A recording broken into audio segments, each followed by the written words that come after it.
بسم اللہ الرحمن الرحیم۔ آج سورہ 3 کا لفظی ترجمہ اور اس کا مفہوم بیان کریں گے۔ اعوذ باللہ من الشیطان الرجیم، بسم اللہ الرحمن الرحیم۔ والتین، قسم ہے انجیر کی، والزیتون، اور زیتون کی،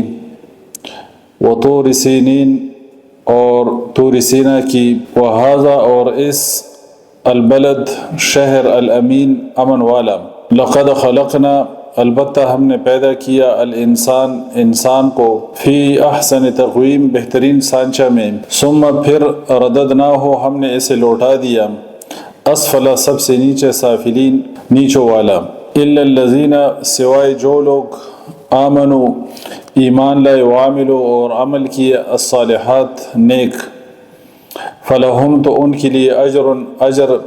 غیر ممنون، نہ ختم ہونے والا، فما، پس کیوں، یکذبک، تو جھٹلائے،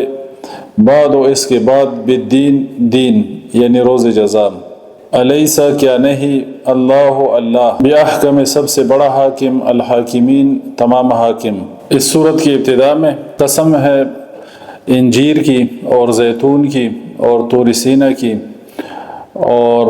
اس شہر امن والے کی، یعنی اس سے مراد مکہ لیا گیا ہے، اور بعض مفسرین نے تین اور زیتون سے یعنی شہر بھی مراد لیے ہیں کہ جہاں پر ابراہیم اور عیسیٰ علیہ السلام کی بعثت ہوئی، جن شہروں میں ان کی پیداوار زیادہ ہے، انجیر اور زیتون کی، اور طور سینا وہ مقام جہاں پر اللہ تعالیٰ ہم کلام ہوئے موسیٰ علیہ السلام سے، وَهَذَا الْبَلَدِ الْأَمِينَ، اور اس شہر امن والی کی، یعنی مکہ، جہاں پر پیغمبر صلی اللہ علیہ وسلم یعنی آخری نبی کی جہاں پر بعثت ہوئی، وَهَذَا الْبَلَدِ الْأَمِينَ۔ اس کے بعد جواب قسم ہے، اللہ تعالیٰ نے پہلے قسمیں کھائی، والتین، والزیتون، وطور سینین، وَهَذَا الْبَلَدِ الْأَمِينَ، اور پھر اللہ فرماتے ہیں کہ لقد خلقنا الانسان فی احسن تقویم، لقد خلقنا الانسان فی احسن تقویم، یقیناً ہم نے انسان کو بہترین صورت میں پیدا کیا۔ تو یہ جواب قسم ہے، اللہ تعالیٰ فرماتے ہیں کہ یقیناً ہم نے انسان کو بہترین سانچے میں پیدا کیا، یعنی اس کی تخلیق کا تذکرہ ہے، لقد خلقنا الانسان فی احسن تقویم، بہترین سانچے میں۔ تو اس میں انسان کی کریشن کا تذکرہ ہے، اور دوسرا یہ کہ اللہ تعالیٰ نے اس کو بہترین سانچے میں پیدا کیا، یعنی جو اس کا پوسچر ہے اور جس طرح کھڑے ہو کے یہ چلتا ہے، سیدھا چلتا ہے انسان۔ جانور وغیرہ کو اگر آپ دیکھیں تو ان کے منہ جو ہے نا نیچے کی طرف جھکے ہوئے، اور انسان جو ہے نا سیدھا کھڑے ہو کر چلتا ہے، اور اسی طرح اس کا جو پوسچر ہے اور جتنے اس کے آرگنز ہیں، جتنے اعضاء ہیں، ان میں جو تناسب ہے اور ان کو اللہ تعالیٰ نے جس طرح خوبصورت بنایا ہے، تو انسان کو اللہ تعالیٰ نے تخلیق کیا ہے، اور اللہ تعالیٰ اس کو بیان کرتے ہیں کہ ہم نے انسان کو بہترین سانچے میں پیدا کیا۔ تو انسان ایولوشن کا، ارتقاء کا بائی پروڈکٹ نہیں کہ یہ ارتقاء کے نتیجے میں خود بخود وجود میں آیا، بلکہ اس کو تخلیق کیا گیا، اور اللہ تعالیٰ فرماتے ہیں کہ ہم نے اس کو بہترین سانچے میں پیدا کیا۔ تو انسان ارتقاء کا نتیجہ نہیں اور ارتقاء کا بائی پروڈکٹ نہیں، بلکہ اللہ تعالیٰ کی تخلیق ہے۔ اور جو لوگ یہ کہتے ہیں کہ انسان پہلے اور شکلوں میں پریکٹس کیا گیا، اور آدم سے پہلے آدم اور آدم سے پہلے ایسی مخلوقات موجود جن میں سے انسان کو چنا گیا، اس کا انتخاب کیا گیا، تو ایسی کوئی بات نہیں، بلکہ اللہ تعالیٰ نے اس کو تخلیق کیا اور بہترین صورت پہ اس کو تخلیق کیا۔ اور سورۃ الحجر میں اللہ فرماتے ہیں، وَإِذْ قَالَ رَبُّكَ لِلْمَلَائِكَةِ، اور جب تیرے رب نے ملائکہ سے کہا، إِنِّي خَالِقٌ بَشَرًا، کہ میں پیدا کرنے والا ہوں ایک بشر کو، میں ایک بشر کو پیدا کروں گا، من صلصال، صلصال سے، ٹیکری سے، من حمأ مسنون، بدبودار کیچڑ سے، تو انسان اللہ کی تخلیق ہے، اللہ تعالیٰ نے اس کو تخلیق کیا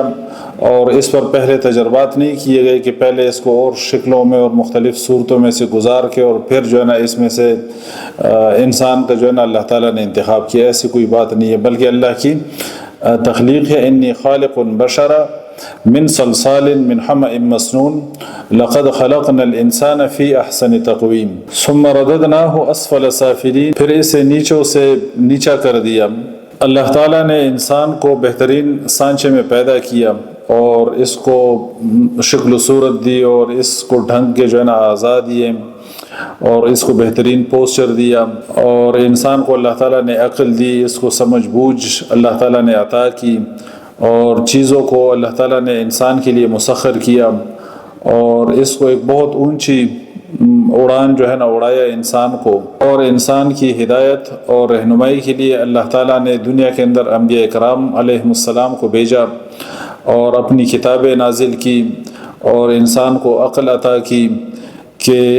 ان کے ذریعے سے انسان اپنے خالق کو اور اپنے مالک کو پہچانے اور اس کی عبادت کرے اور اس کے احکامات کو بجا لائے،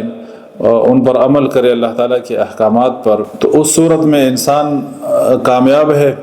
دنیا میں بھی یہ کامیاب ہے اور آخرت میں بھی. لیکن اگر انسان انبیاء کرام کے پیغام کا انکار کرے اور اللہ تعالیٰ کی کتابوں کا انکار کرے اور اللہ تعالیٰ نے جو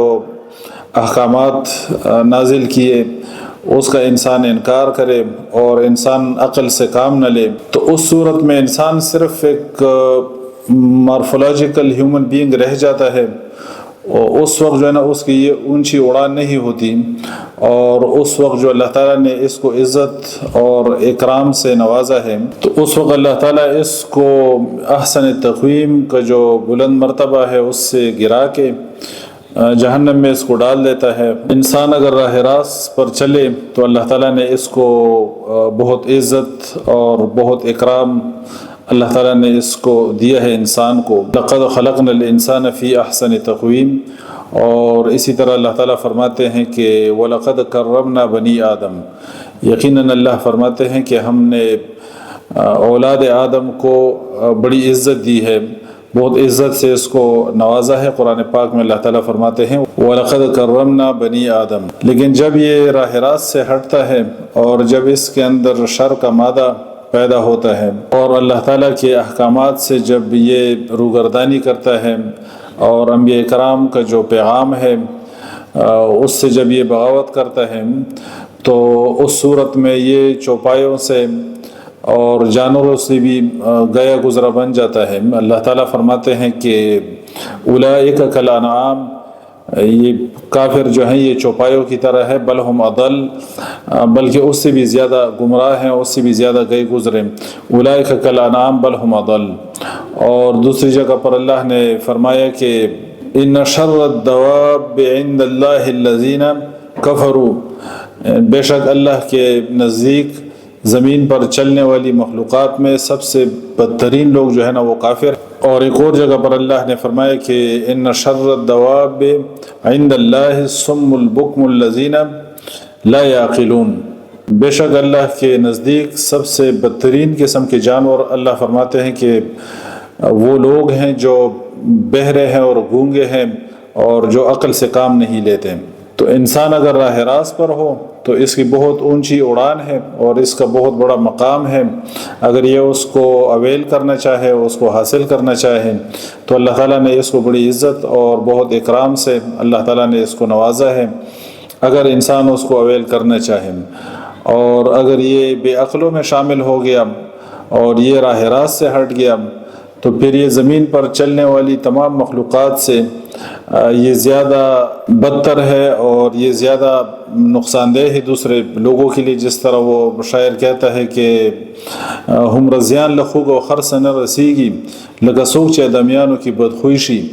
کہ کتوں سے اور خنزیروں سے اتنا نقصان نہیں پہنچتا جتنا کہ انسانوں میں اگر کوئی بدخو ہو جائے وہ جتنا زہریلا بن جاتا ہے. اور وہ جتنا لوگوں کو نقصان پہنچانے والا بن جاتا ہے اتنے جو ہے جنگلی جانور آپ کو نقصان نہیں پہنچا سکتے. جتنا کہ ایک بدخو انسان لوگوں کے لیے پوائزنس ہے، زہریلا ہے اور انسانیت کو نقصان پہنچانے والا ہے، اتنا نقصان جنگلی جانور نہیں پہنچانے والے. ہم رضیان لخوگ و خر سے نہ رسیگی لگسوک چے دمیانوں کی بدخویشی. تو انسان جانوروں سے ارتقائی مراحل پاس کرتے کرتے انسان نہیں بنا، بلکہ یہ انسان جس کو اللہ تعالیٰ نے احسن تقویم پر پیدا کیا اور جس کو اللہ تعالیٰ نے عزت اور اکرام سے نوازا، اگر یہی انسان، یہی بہترین مخلوق اگر راہ راست سے ہٹ جائے تو یہ جانوروں سے بھی بدتر ہو جاتا ہے. تو اللہ تعالیٰ فرماتے ہیں کہ یقیناً ہم نے انسان کو بہترین صورت میں پیدا کیا، پھر اسے نیچوں سے نیچا کر دیا. اس کے بعد اللہ فرماتے ہیں کہ الا الذین آمنوا، مگر وہ لوگ جو ایمان لائے، وعملوا الصالحات اور عمل کیے نیک، فلہم تو ان کے لیے اجر ہے غیر ممنون، نہ ختم ہونے والا. تو جنہوں نے حق کا انکار کیا ان کو اللہ تعالیٰ نے جہنم میں ڈال دیا، مگر جو لوگ ایمان لائے اور جو عمل صالح کرے ان کے لیے نہ ختم ہونے والا اجر ہے. فما یکذبک بعد بالدین، بس تجھے روز جزا کے جھٹلانے پر کون سی چیز آمادہ کرتی ہے. الیس اللہ باحکم الحاکمین، کہ اللہ تعالیٰ سب حاکموں کا حاکم نہیں. سبحانک اللہم و بحمدک، اشہد ان لا الہ الا انت، استغفرک و اتوب الیک.